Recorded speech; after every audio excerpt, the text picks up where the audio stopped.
Our friends up the road in Lynchburg, Tennessee are not just making whiskey. They're also making hand sanitizer. We'll explain. Also later on this half hour, Crabtree Farms is taking their annual plant sale to the internet. We'll have more on that. Plus, Coach Maurice joins us with My Best Me.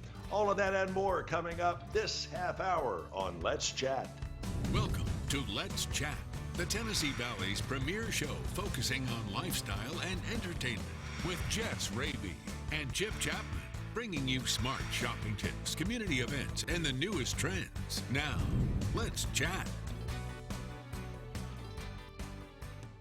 I'm Chip Chapman. We are glad to have you here with us as we continue on this Tuesday morning, April 14th.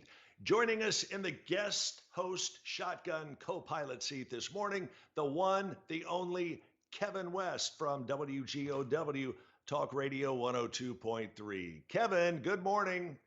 Yeah, we are to be heard and not seen this morning, just like always on the radio. Tomorrow or the next day you're here, you will be seen. We actually were having some Skype internet difficulties, but we're glad to have you here, whether it's in person, on the radio, or on the TV by a telephone line. Anyway, all good on Pineville Road. Yeah, oddly enough, we use on the radio Skype to get our hosts broadcasting remotely from wherever their locations are. So Brian Joyce this morning, he was on from Skype via the South Side, and you got Brad Gies on right now, and he's on from Rossville, and you'll have Quake on this afternoon. He's from Ringgold. So we're using Skype all the time in radio. Oddly enough, never thought that would be the case, but that's what we're doing now. So as I understand it, they're only letting a few of you in the WGOW KZ106 Nash Icon building. Yeah, the directive is, as it is for so many companies, and with great reason, is to reduce the workforce as much as possible inside the building. In other words, you don't want people congregating. So what we've done is we have, through all kinds of things that I never thought would be possible, we have moved as much as possible, very much so, toward a remote workforce. Almost everybody's working remotely, except those who actually have to touch buttons and put that product on the air. So it's a very slim staff here on any given day. So you guys are only letting the ones who do the heavy lifting, the real work in the building. Is that what I'm hearing? That's exactly what you're hearing, Chip. Which is why I'm here this morning and every other morning and into the afternoon. That's why. Well, I'll tell you what, you guys are sounding great. And as always, you are stepping up to help serve the community. As always, those of us at News 12 Now are stepping up to help the community, especially now that we have had this wham bam second big story thrown in our laps in the form of these tornadoes. How about the third big story? And I don't know who's in charge of the reset button, but I'm looking for it, and I'm going to hit it as soon as I find it for 2020. Because, I mean, you think about we had the massive tornadoes in Nashville/Putnam County, and then immediately into COVID crackdown, and then immediately, while we're still got that going on, we've got the tornadoes here in our town.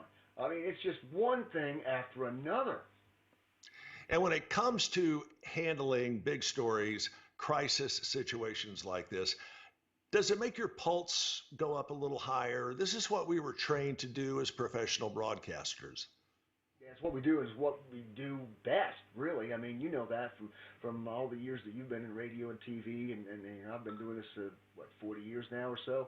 So, I mean, it's why we exist, actually. You know, the FCC, Federal Communication License, Federal Communications Commission, licenses us as public airwaves. So we're serving the public, and this is the time for us to shine. What we try to do here at Talk Radio 102.3, what we try to do is become a conduit, connect people with services and service providers with people who need that help. So we're that central kind of clearinghouse, and you know, thankfully we're able to do that, and we're able to stay on the air and be on the air, and the storms didn't affect us over here on Pineville Road. Well, I'll tell you, you guys have absolutely knocked it out of the park. And when the tornado started breaking Sunday, we were all, whether radio or television, making our own little interior game plans about how we were going to handle this, how we were going to tackle this story. And it wasn't very far into Saturday night when we knew this was going to be one big story. Yeah, and of course, you know, you have weather predictions, and you got people who trust them 100%, and you got some people who scoff at them completely. So, you know, you're doing your best scientific backed guess, and Sure. this one hit real hard, and harder than I think a lot of people thought it would and could. We knew it was going to be bad, but this is really bad. You know, it was confirmed as an EF3 tornado, and that's nothing you ever want to hear, an EF3 tornado. Sometimes we get so caught up in the semantics. Was it an EF1 or an EF2, an EF2 or an EF3? It doesn't matter. It was a tornado. In this case, it took multiple lives and has done millions and millions and millions of dollars worth of damages here in the Tennessee Valley. If there is one good thing to this, it's refreshing to see friend helping friend, neighbor helping neighbor, and even stranger helping stranger. Yeah, we just a few minutes ago in the year got a call from Concord Baptist Church, which you know is right on the east side of I-75 there on East Brainerd Road, and we were able to hook them up with a person who needed help off of Graysville Road because he couldn't get out. There were trees all around him. He couldn't get out, so they're going to start down there, and they're going to get rid of those trees and get the guy out who couldn't otherwise get out.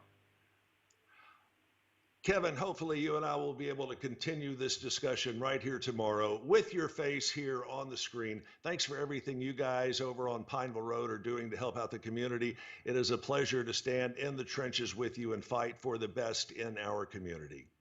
We are going to be talking about the Jack Daniel Distillery coming up here in a few minutes. They are now making hand sanitizer and giving it away. We'll explain, plus Coach Maurice and a whole lot more straight ahead this half hour.